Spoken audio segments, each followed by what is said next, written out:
꿀송이 보야큐티 시간이 돌아왔습니다.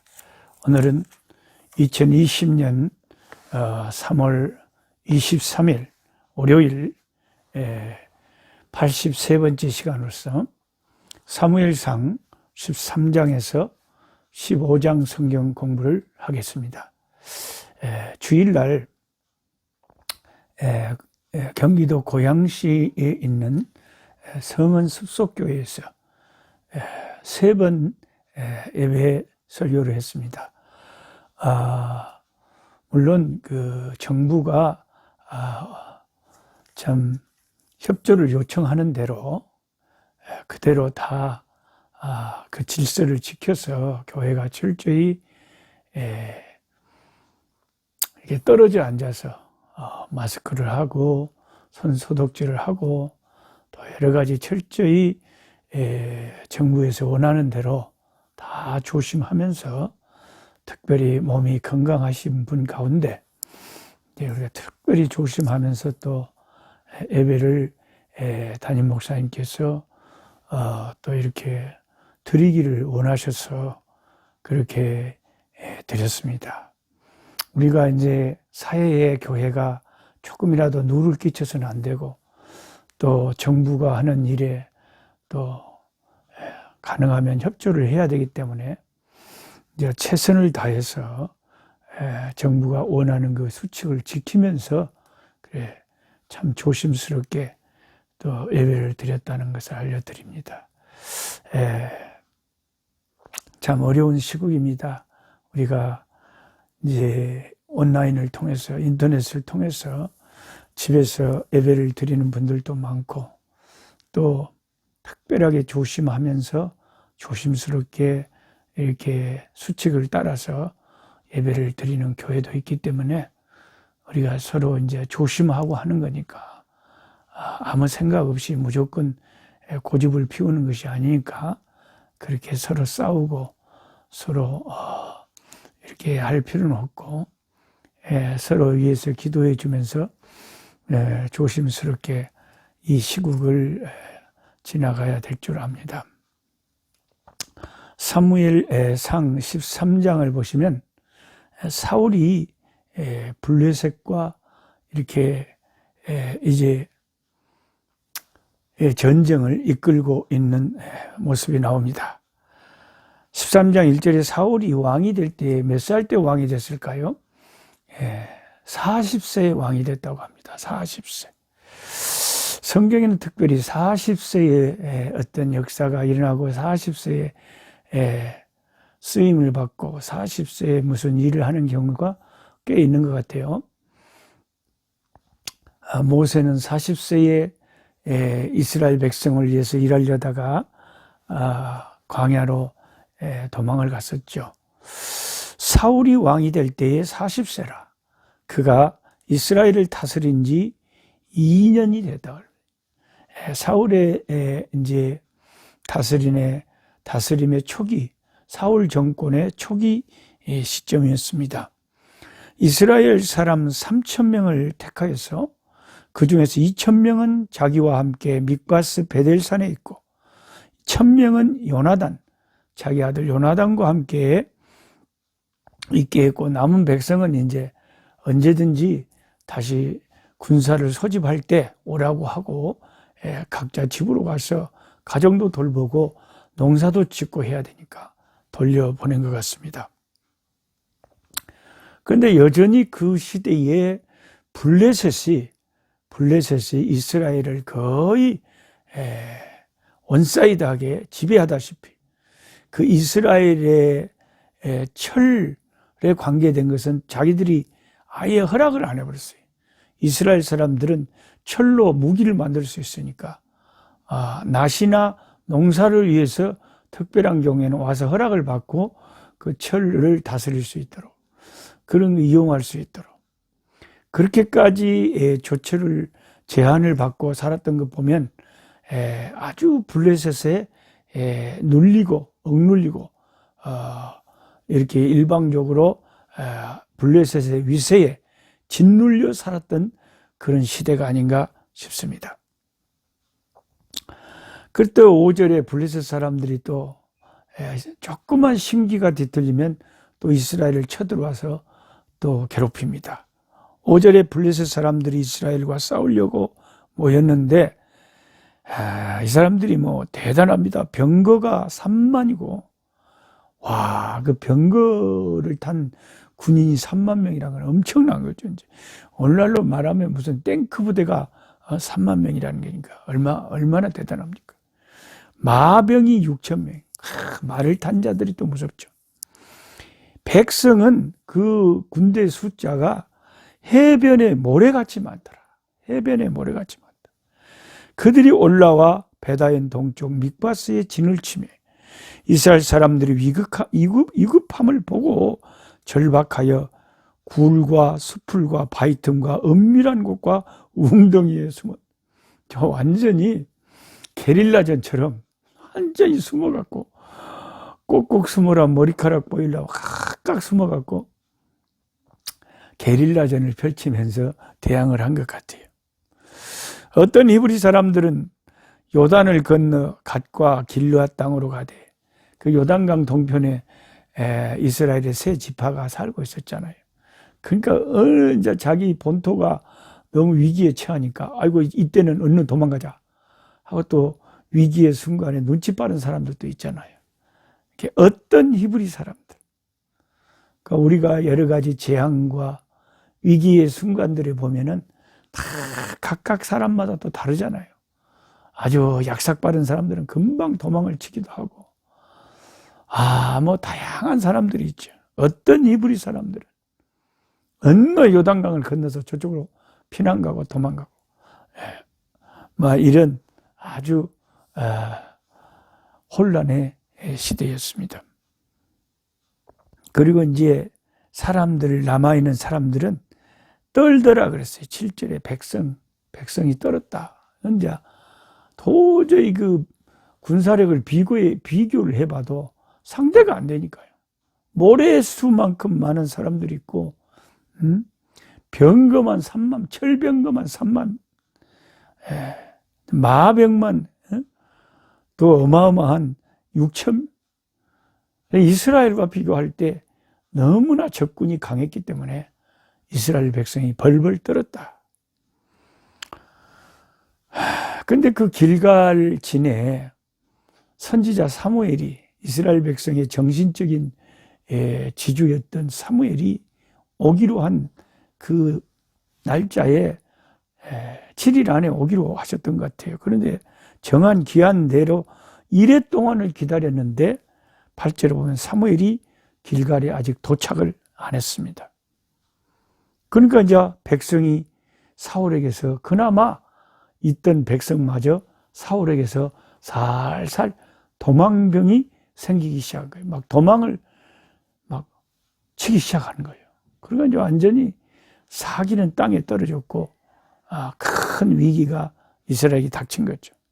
그러면 정신적인 지주인 사무엘이라도 빨리 와서 참 위로를 하고 사기를 북돋아 줘야 되는데, 전쟁에서는 사기가 아주 중요한데 이게 큰 위기가 설상가상으로 닥쳤어요. 그래서 이제 9절에 사울이 이르되 번제와 화목제물을 이리로 가져오라 하여 번제를 드렸더니 번제 드리기를 마치자 사무엘이 온지라.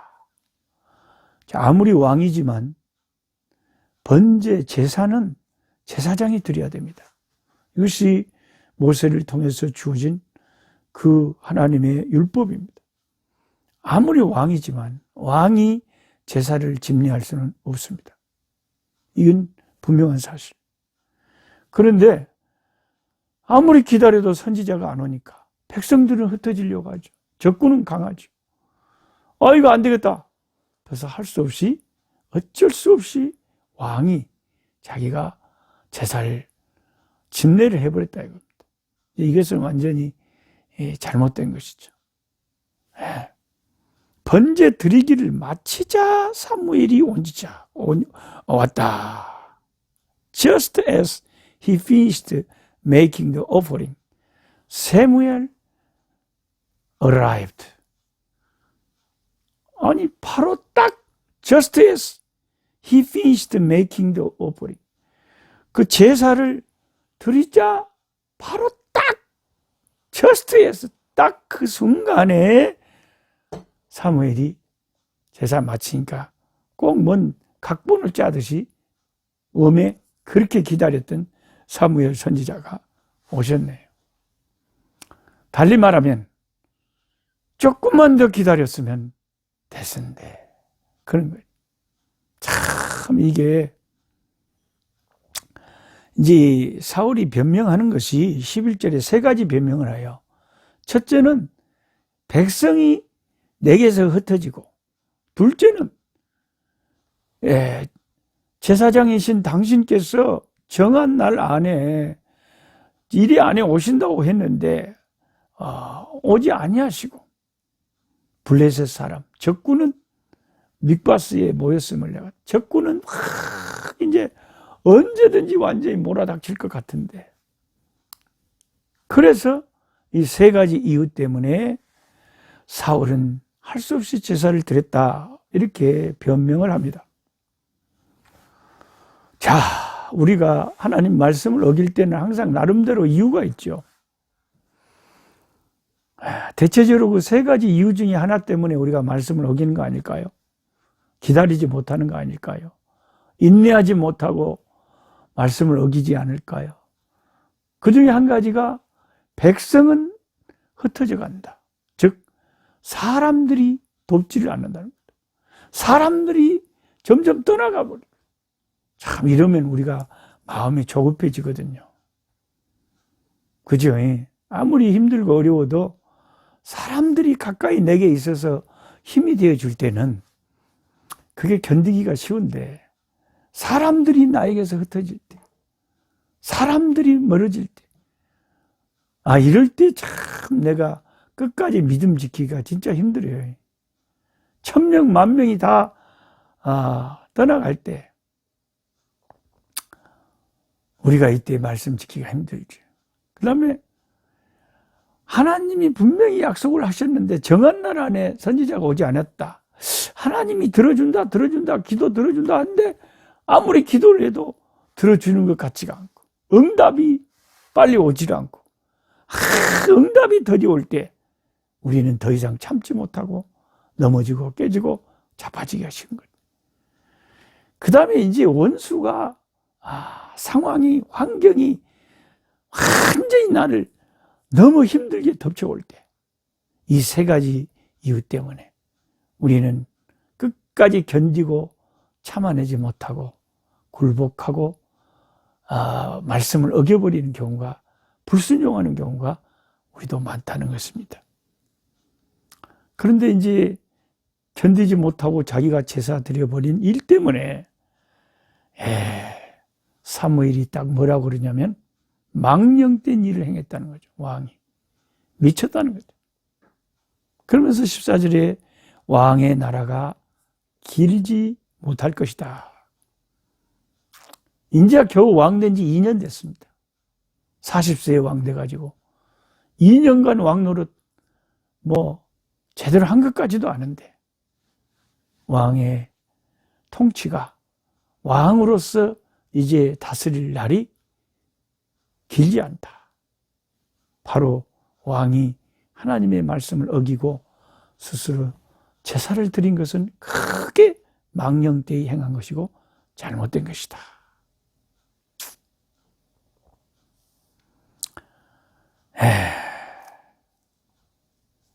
그래서 이제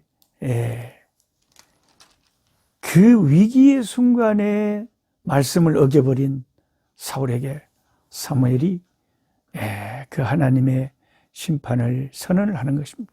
그게 13장이에요. 그러면서 이제 적군은 점점 옥죄어 오기 시작합니다. 14장에 가보면 그 와중에, 그 위기의 순간에 사울에게는 귀한 아들, 믿음의 용사, 참 아름다운 사람 요나단이라고 하는 아들이 있었습니다. 그야말로 다윗만큼 위대한 그런 믿음에 견줄 만한 사람이 요나단이 아닌가. 나중에 자기가 왕이 될 왕자였지만 다윗의 인물됨을 보고 이분이 나 대신 왕이 되어 우리나라를 다스린다면 우리나라에 더 도움이 되고 하나님께 더 도움이 되겠다.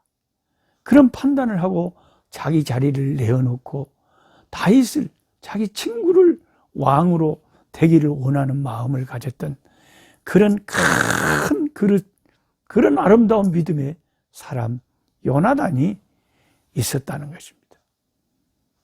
그래서 사울 같은 그런 참 하나님의 마음을 아프게 하고 슬프게 한 사람도 있었지만 근데 우리가 모든 사람을 다 무시할 수 없는 것이요. 그 사람에게도 그런 귀한 아들이 있었다는 것입니다.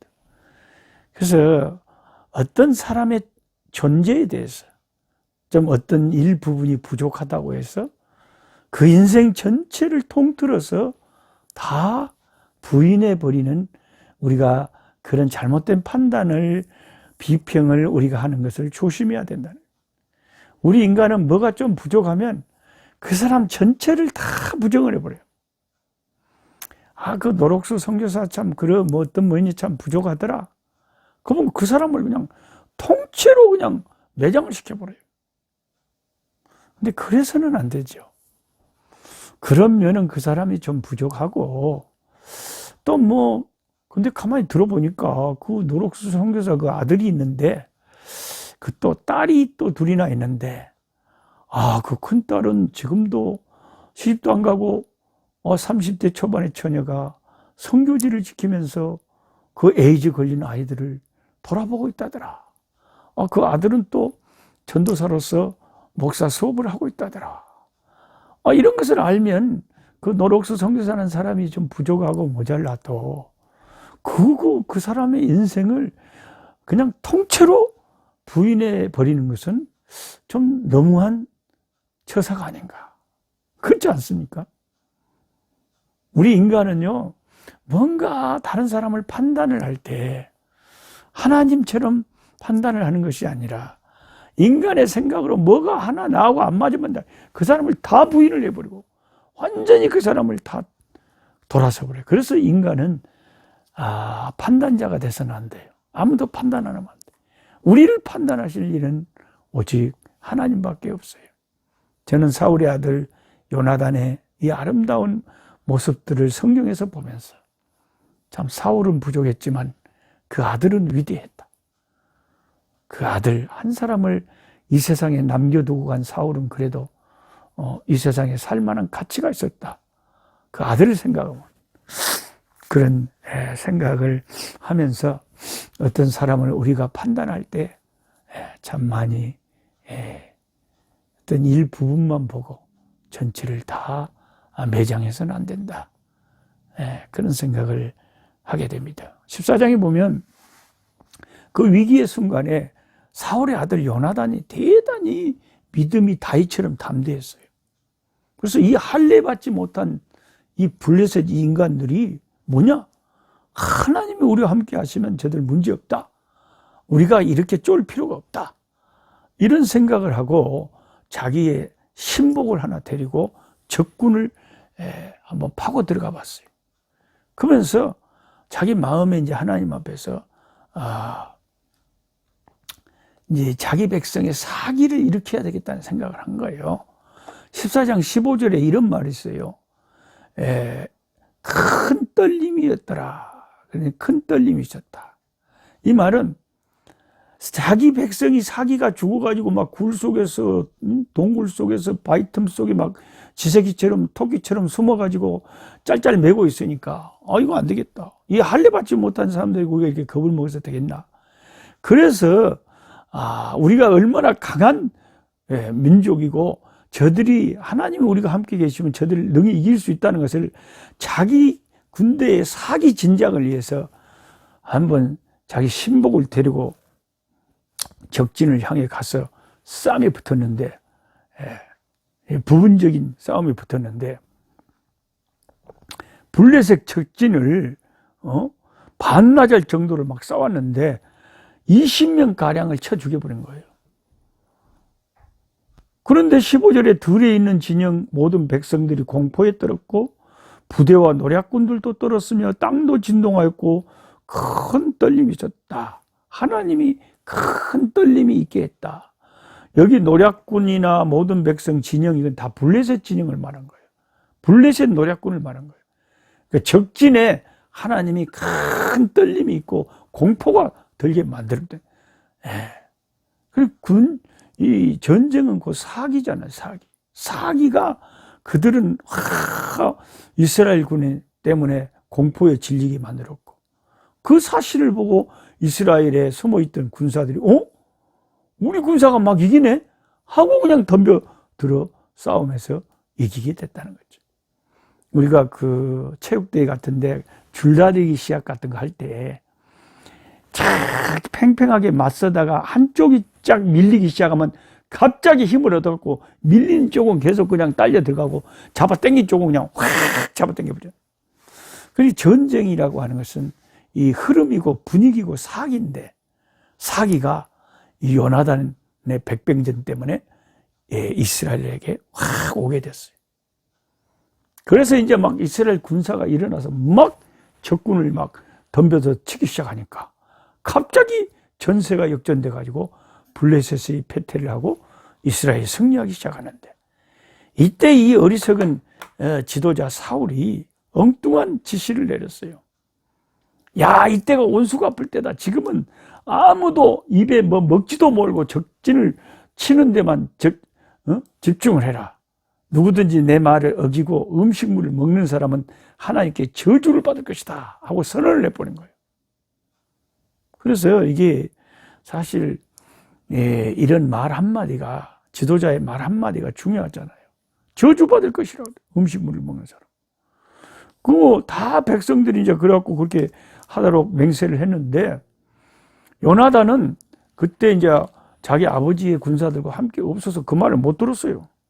그래서 막 적진을 치다가 피곤하니까 가서 보니까 꿀이 있어서 지팡이에 찌갖고 피곤하니까 꿀을 먹었어요. 그래서 더 힘을 내서 더 많은 적진을 칠 수가 있었는데, 나중에 이제 이 맹세를 어긴 것 때문에 이제 문제가 생긴 거예요. 문제가 생겨가지고 나중에 누가 우리 진 중에 죄를 지었냐 하고 제비를 뽑아보니까 요나단이 뽑히게 됐어요. 근데 그 와중에 너무 이스라엘 백성이 배가 고프니까 이제 이 어리석은 지도자의 잘못된 지시 때문에 이스라엘 백성들이 너무 배가 고파서 32절에 백성이 탈취한 물건에 달려가서 양과 소와 송아지들을 끌어다가 그것을 땅에서 잡아 피채 먹었다. 이거 참 이스라엘의 모세 율법에 절대 피와 함께 못 먹게 했잖아요. 이런 죄를 범하게 하고 자기의 어리석은 지시 때문에 적진을 더 많이 승리하기도 못하게 하고 자기 아들까지 이제 어려움에 처하게 만드는 이 어리석은 지도자의 잘못된 판단이 이렇게 결정적인 참 문제를 가져왔습니다. 그래서 지도자가 지혜롭고 올바른 참된 지도자가 세워지는 것이 백성들에게는 축복이라는 거죠. 사울이 전쟁에서 금식을 선포한 것은 잘못된 것이었습니다. 그래서 오늘도 우리가 신앙생활 하면서 그런 걸 잘 분별을 할 줄 알아야 돼요. 전쟁을 할 때는, 그래서 전쟁을 할 때는 금식할 때가 아니죠. 다 때가 있는 법인데, 때를 따라서 사람이 때를 분별을 해야 되는데. 그래가지고 이제 백성들이 굳이 요나단의 심판을 말려서 백성들 때문에 겨우 요나단의 생명이 이제 연장되게 됐습니다. 그래서 15장에 가면 사울이 이제 하나님의 명령을 따라서 다시 이제 아말렉을 치라고 했어요. 아말렉을 다 섬멸하라고 했는데, 아이고 좋은 거 다 섬멸 안 하고 남겨놓고, 그 다음에 그 왕 아각을 죽이지 않고 남겨놨어요. 하나님의 말에 순종을 안 하는 것이 잘못된 제사를 드릴 때부터 뭔 일이 잘못되더니 사무엘상 15장에 와서 하나님이 철저히 진멸하라는 것을 진멸하지 않은 것 때문에 이제는 사무엘상 15장에 사울은 하나님 앞에 완전히 버림을 받고, 사무엘이 이제 하나님 말씀에 순종해서 아각을 쳐 죽이고, 그러면서 그 유명한 말을 했죠. 22절에 순종이 제사보다 낫다. 순종하는 것이, 우리가 제사를 하나님 앞에 드리려고 좋은 건 남겨놨다는, 사무엘이 그런 말을 듣고, 제사가 중요한 게 아니고 하나님 말씀에 순종하는 것이 중요하다. 그래서 하나님이, 당신이 하나님의 말씀을 버렸기 때문에 하나님도 당신을 버렸다고 하니까 사울이 애걸 벗고라면서 사무엘의 옷을 잡고 막 축복해 달라고 하는데 사무엘의 옷이 찢어져. 그럼 사무엘이 이 옷이 찢어진 것처럼 당신의 나라가 찢어질 것이고, 당신은 이제 하나님에게 버림받아서 더 이상 왕 노릇을 하지 못할 것이다. 그래서 이 사울이 하나님 앞에 버림받은 것 때문에 사무엘이 죽는 날까지 사울을 가서 다시는 보지 않았고, 그가 사울을 위해서 슬퍼해서 평생을 보지 않고 사울을 슬퍼하면서 밤을 새워 기도하면서, 이제 내일 또 공부할 사무엘 신명장에 가면 이제 다른 사람을 찾아서 왕으로 기름을 붓는 그런 일이 이제 시작이 됩니다. 오늘은 여기까지 하시고 내일 또 뵙겠습니다. 약한 자